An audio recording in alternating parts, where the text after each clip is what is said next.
Welcome back to another video. In today's video, we're going to be comparing Old Big Red to a 21 Ford F-150 and going over some pros and cons between the two.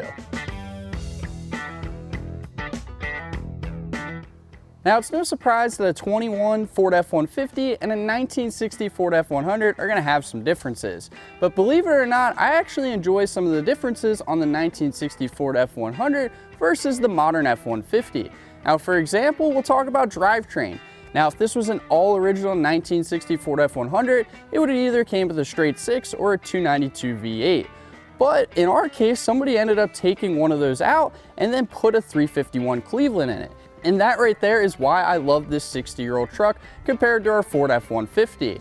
Now, let's just say that we don't have a 351 Cleveland in here and it came with the original motor. If we wanted to swap the engine out, it's pretty easy. I mean, all we have to do is find the motor of our choice and then end up doing the swap.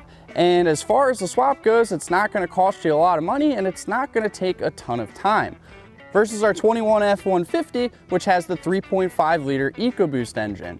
So let's say you own this instead of the 1960 Ford F100 and you got tired of that EcoBoost engine and you need a V8.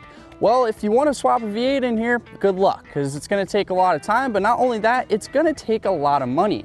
These engines have a bunch of different sensors on them, immobilizers, and a bunch of other items that will end up causing a headache for you when you try to swap something else into it. Now, is it still possible? 100%. It's just going to take a lot more time and money versus doing something like an engine swap in a 1960 Ford F100.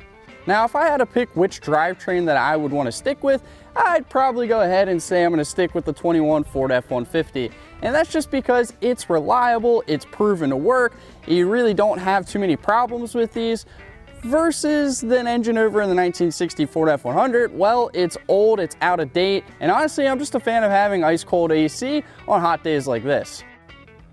Now we're moving on to the interior side of things, and honestly, there isn't too much competition here for Old Big Red. But let's just imagine that we're sitting in a fully restored interior of a 1960 F100. Now, one thing that I love about these classic trucks versus our modern trucks is the fact that they have a bench seat. In my opinion, there's just absolutely no better feeling than cruising down a road on a nice day, have the windows down, you got the bench seat in here, you may even have your dog with you. It's just a great time.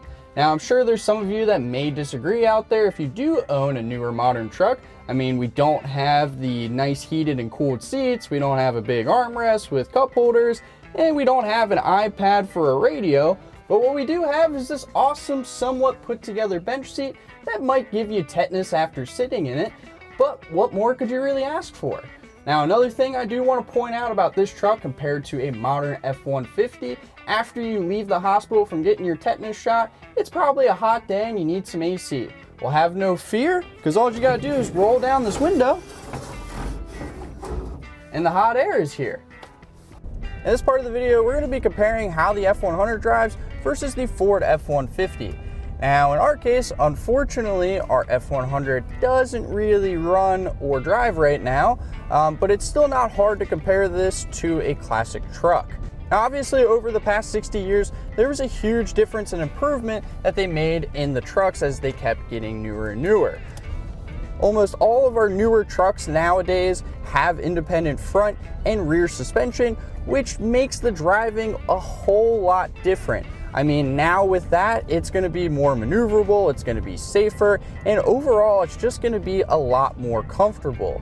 Obviously, there's a lot more differences besides the suspension. I mean, just in the drivetrain alone, with the F100, we have a 351 Cleveland and a 4-speed that maybe makes around 150 horsepower. This is a 3.5 EcoBoost and it has a 10-speed automatic transmission that makes probably double, if not triple, the horsepower the F100 does. And with having this updated drivetrain, it obviously makes for a way better drive than a 1960 Ford F100. Not only is it a more comfortable drive, but it's also a more efficient drive as well too. While we're talking about the comfortability besides the drivetrain and suspension, obviously the interior is a lot more comfortable than a 60-year-old truck as well. I mean, we have these nice plush seats, you don't have metal springs poking you in the back. Like I said earlier, we got a pretty nice armrest, and we actually have cup holders in this, which is really nice. Now, I'm not knocking how a classic truck drives or how an F100 drives at all. Honestly, I still rather drive a classic truck on nice days. It's just a little bit more enjoyable. There's just not too much going on. You realistically just have, your windows and maybe a radio, and that's it. You don't have all these other gadgets in your face, which honestly makes it so much nicer. Now, don't get me wrong, having all this new technology is nice, but it can be distracting and it can almost take away from the feel of driving the vehicle.